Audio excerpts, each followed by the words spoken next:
everyone, welcome to my channel. आज आम discussion करबा डीएससी पेपर 3 पेपर नेम है India foreign policy in a changing world 6 semester DSC paper 3 आम unit wise class करबा तमे माने यार कोर 13 एवं 14 रो क्लास जदि देखा चाहो प्लेलिस्ट चेक कर पार जो थे कि मु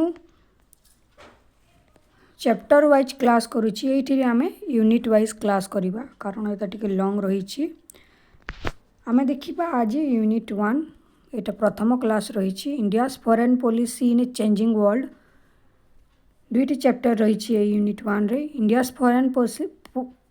foreign policy major basis and determinants आउ गोटे चैप्टर है India foreign policy post colonial perspective. तो आसतु देखा आम स्टार्ट करवा लॉन्ग क्वेश्चन जो थी कि तुम मैंने 3 मार्क 2 मार्क पाइब एवं 3 मार्क 2 मार्क बुझा तुम सहज हो। आम यूनिट वाइज लॉन्ग क्वेश्चन देखा 3 मार्क 2 मार्क एवं लास्ट रे आम यार सिलेक्टेड एमसीक्यू देखा। तो आसतु स्टार्ट करवा। प्रथम सिलेक्टेड लॉन्ग क्वेश्चन है briefly state the principle of India foreign policy during and after the cold war. ये आम देखा जे इंडिया फॉरेन पॉलिसी कौन कौन प्रिंसिपल रही कोल्ड वार समय रे during cold war and cold war पर 1991 पर एवं 1945 रु आम देखा जो रही फॉरेन पॉलिसी ड्यूरिंग कहले 1945 रु तापर आफ्टर कोल्ड वार मीन्स 1991 पर। तो आसतु स्टार्ट करवा। फॉरेन पॉलिसी होची गोटे कंट्री तार सेल्फ इंटरेस्ट जहाँकि यार पॉलिसी व फॉरेन पॉलिसी हिसाब रे तार सेल्फ इंटरेस्ट गुड़ी को फुलफिल करी थाए गोल्स गुड़ी को इंटरनेशनल रिलेशन ठारे। Countries foreign policy consist of self interest policy formulated by the state to protect its national interest and to achieve goals within its international setting और scenario.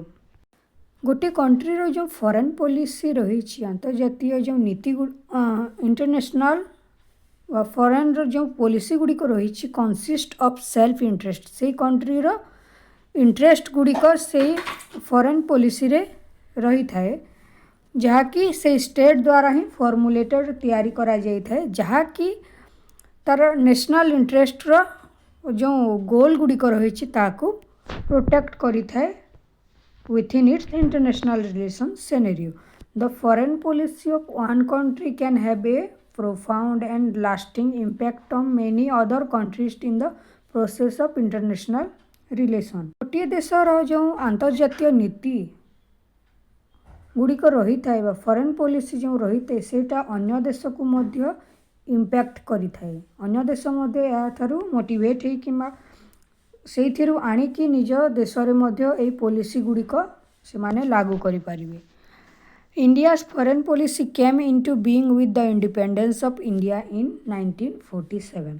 तो India रो जो foreign policy start होता अंतर्जातीय नीति आरंभ होता India रो independence सहित 1947 रो। Jawaharlal Nehru called as the chief architect of India foreign policy.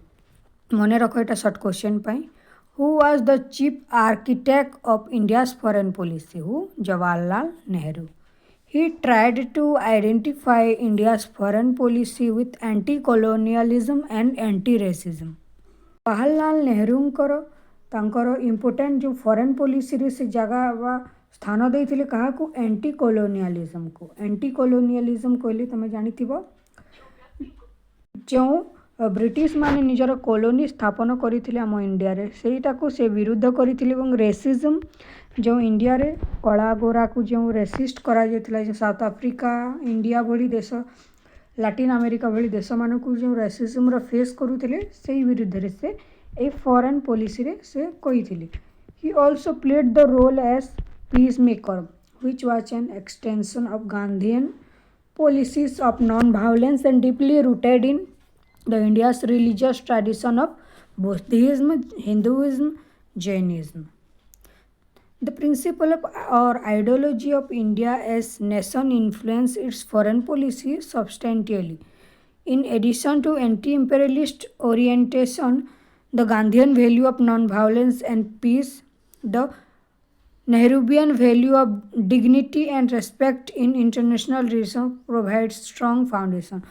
तो महात्मा गांधीଙ୍କର ଯେଉଁ ନନ୍ ଭାଓଲେନ୍ସ ଏବଂ ପିସ୍ର ଯେଉଁ ତାଙ୍କର ନୀତି ଥିଲା ସେ ଜବାହରଲାଲ ନେହେରୁ ଏବଂ ତାଙ୍କ ପରେ ମଧ୍ୟ ଯେଉଁମାନେ ଆସିଥିଲେ ଫରେନ୍ ପଲିସିରେ ଏଇ ନନ୍ ଭାଓଲେନ୍ସକୁ ସ୍ଥାନ ଦିଆଯାଇଥିଲା for guiding India's foreign policy. The followings are the ideological foundation of India's foreign policy.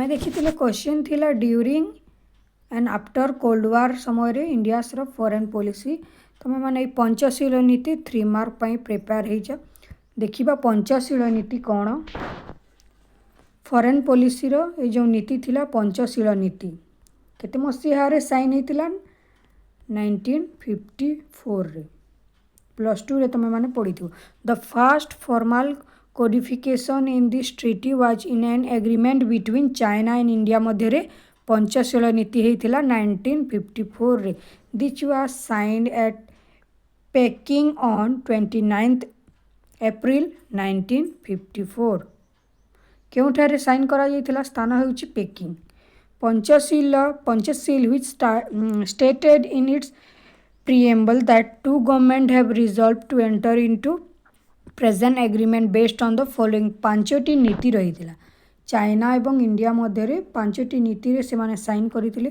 प्रथम हैला mutual non agreement mutual non interference परस्पर मध्य जो इंटरफेयर करिवे नाही respect each others territorial integrity and sovereignty परस्पर देशर टेरिटोरियल इंटीग्रिटी एवं सार्वभौमत्व को रक्षा करिवे इक्वालिटी एवं म्यूचुअल बेनिफिट शांतिपूर्ण सहावस्थान पीसफुल कोएक्जिस्टेंस ये पांचटी तुम मैंने मन रख पंचशील 1954 रे पेकिंग ठारे होता चाइना एवं इंडिया मध्य एंटी कॉलोनियलिज्म इंडियार अंतर्जातीय नीति रे आ गोटे नीति रही एंटी कॉलोनियलिज्म कॉलोनी स्थापन जो करुले यूरोपियन कंट्री ताकू से विरोध करुला किए इंडिया आम किपरि भाव में जानिबा देख एटा ड्यूरिंग आम देखुचे during cold war India has always opposed colonialism सब बेले इंडिया कॉलोनियलिज्म को अपोज्ड कर आसुची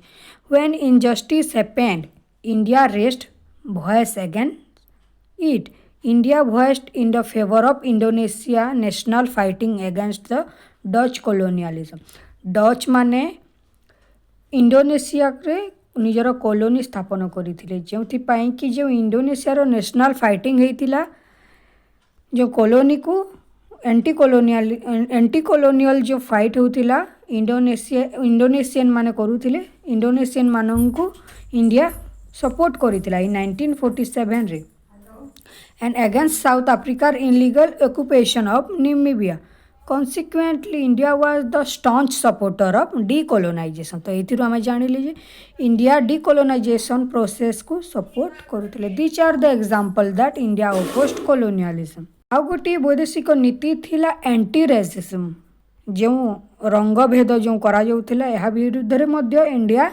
सब बेले छिड़ा होता India firmly believed in the equality of all human being सबू मनुष्य समान सबू मनुष्य को समान दृष्टि रे देखिबा पई इंडिया चाहूला her policy is aimed at opposition to all form of racial discrimination. India determinedly opposed the infamous apartheid policy in South Africa. apartheid policy infamous मन रख साउथ अफ्रिका रे apartheid policy लागू करा जाइथिला जहाँकि इंडिया अपोस्ट करिथिला आम जानिली India जो कला गोरार जो भेदभाव को विरोध करुला जो एंटी रेसिज्म थिला इंडिया फॉरेन पॉलिसी रो आ गोटे नीति तमें मैंने कही प्रथम जे सबु बेले जो फॉरेन पॉलिसी रही सबू होउछि निज देशर जो सेल्फ इंटरेस्ट और नेशनल इंटरेस्ट को ये फॉरेन पॉलिसी रे कौन रिप्रेजेंट करा जाए। तो सेपरी भाव में इंडिया चाहूला जे सबू एशियन कंट्री इंडिया चाहूला सबू एशियन कंट्री एक होइकी रहंतु। तेणु से तार वैदेशिक नीति रे एशियानिज्म को से फोकस करितला बा एटा थिला। The important principle of India's foreign policy is Asianism. Asianism रो अर्थ हेउछि पॉलिटिकल एंड इकोनॉमिक यूनिटी एवं होम Asian people. India's foreign policy focus on unity among Asian country for its national interest.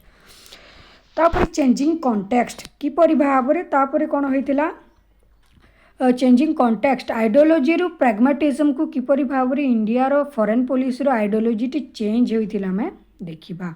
Nehru's foreign policy नेहरूंकर foreign policy वैदेशिक नीति समय रे India रो फॉरेन पॉलिसी कौन रिफ्लेक्ट करुला a mixture of idealism and realism. In 1960s there was a visual decline of Asianism in India's foreign policy. किंतु कौन है 1960s पर जितेबले इंडो सिनो वार इंडिया और चाइना जितेबले वार है एशिया कौन है म्यूचुअल कोऑपरेशन आ देखागला नहीं। तेणु 1960s पर कौन है एशियानिज्म रो डिक्लाइन होता visual decline of Asianism in India's foreign policy due to 1962 रो Indo Sino war. This element was decline in slowly the ideology was changed into pragmatism. It means next prime minister PM were use pragmatism in their foreign policy. Pragmatism कहले होछि pragmatism means type of realism। तमें माने कहि पारो जे practically सब problem को solve करवा कौन सी ideology को से माने फॉलो न करी प्रैक्टिकली सब प्रॉब्लम इंडिया रो सब प्रॉब्लम गुडी को सॉल्व करवा होछि pragmatism। आगुरी कौन आइडियोलॉजी को फॉलो करा जाउतला किछि मात्रा रे जहाँ इंडिया आइडियोलॉजी रहिला ताहाको फॉलो करिवे एवं लोक मानकर प्रॉब्लम जेते सॉल्व करा जानुतला। किंतु परे जो हैला प्रैग्मेटिज्म ऊपर अधिक फोकस करा गला। आइडियोलॉजी इन पोस्ट कोल्ड वार पीरियड तापर आमे देखिबा एतडा आमे देखिले ड्यूरिंग कोल्ड वार तापर देखिबा कोल्ड वार परे 1991 परे आइडियोलॉजी कौन रहितिला किंबा इंडिया रो फॉरेन पॉलिसी कौन रही देखा। नाम यहाँ तुम मैंने नाम नॉन अलाइनमेंट मूवमेंट जो कौन होता नाम विषय समस्ते तो जानी तो आम प्रथम देखा कौन कहुई तो ब्रीफली तापर तुम मैंने बुझीपर। India's foreign policy in post cold war period was much different from India's foreign policy in pre cold war. Cold war आगरू जेपरी भाव में इंडिया रो फॉरेन पॉलिसी थिला एटा मच डिफरेंट थिला पोस्ट कोल्ड वार पीरियड रे किपरि भाव रे ना the collapse of communist bloc of Soviet Union USSR बा रूसिया रो जो कोलैप्स और जो कौन होता डिफरेंट स्टेट रे जो डिसइंटीग्रेट होता एटा जो कम्युनिस्ट कंट्री रे जो डिसइंटीग्रेशन ऑफ यूएसएसआर तुम मैंने देखी कोलैप्स होता एथि कौन होता the Soviet Union and Eastern European forced many country to alter their foreign policy. तापर कौन है जितेबाला डिसइंटीग्रेशन ऑफ यूएसएसआर बा रूसियार विभक्तिकरण कहवा ओडिया कौन सेटा है तापर कौन अनेक कंट्री तार फॉरेन पॉलिसी चेंज हो जाता कारण अनेक कंट्री कम्युनिज्म को फॉलो करुले। तो कम्युनिज्म को फॉलो करने द्वारा जेपरी भाव में यूएसएसआर रो डिसइंटीग्रेशन है समस्ते डरिकी निजर आइडियोलॉजी गुड़ी को कि निजर फॉरेन पॉलिसी गोल्स गुड़ी को चेंज कर देते। The collapse of Soviet Union deprived India of getting the support of veto power in UN security council. India veto power पाइबार जो यूएन सिक्यूरिटी काउंसिल जो तुम मैंने जानी प्लस टू पढ़ी जो यूएन सिक्यूरिटी काउंसिल जो वीटो पावर कंट्री 5टी रही तुम मैंने कमेंट कर क्यों क्यों कंट्री तो वीटो पावर पाइबापी इंडिया सब बेले वंचित हो जाता। Existing the unipolar realities of early 90s Indian leader began to negotiate with their anti American stance on matter ranging from global disarmament to climate change international trade negotiation. तो ये एते important है। तो कंक्लूजन देखिबा certain basis principles are followed by India in conduct of its foreign policy from which it has not deviated much. The primary objective of India's foreign policy after independence are sought to be accomplished through some principle जेमिति कि हमें देखिले Panchsheel anti colonialism एटा थिला India independence पर कौन कौन follow करथिला during cold war कौन Panchsheel anti colonialism anti racism anti imperialism नाम expanding this principle would be beneficial for the entire would some of its basic features like NAM still remain relevant. India has contributed to UN efforts for peace and disarmament and the UN peace एटा तमे माने conclusion रे देबो किमा निज इच्छा रे तमे माने conclusion दे पारो कि आमे देखिले पूरा थ्योरी आमे देखुचे unit wise selected long question एटा थिला गोटे लॉन्ग क्वेश्चन प्रथमटा नेक्स्ट वीडियो रे आमे पार्ट 2 देखा गोटे लॉन्ग क्वेश्चन दुईटी रही चैप्टर यूनिट्र दुईटी लॉन्ग क्वेश्चन केवल रही आम 3 मार्क 2 मार्क और सिलेक्टेड MCQ कवर करवा तेणु सांग मानू शेयर करने को भूल ना वीडियो एवं चैनल सब बेले जड़ित रह थैंक यू।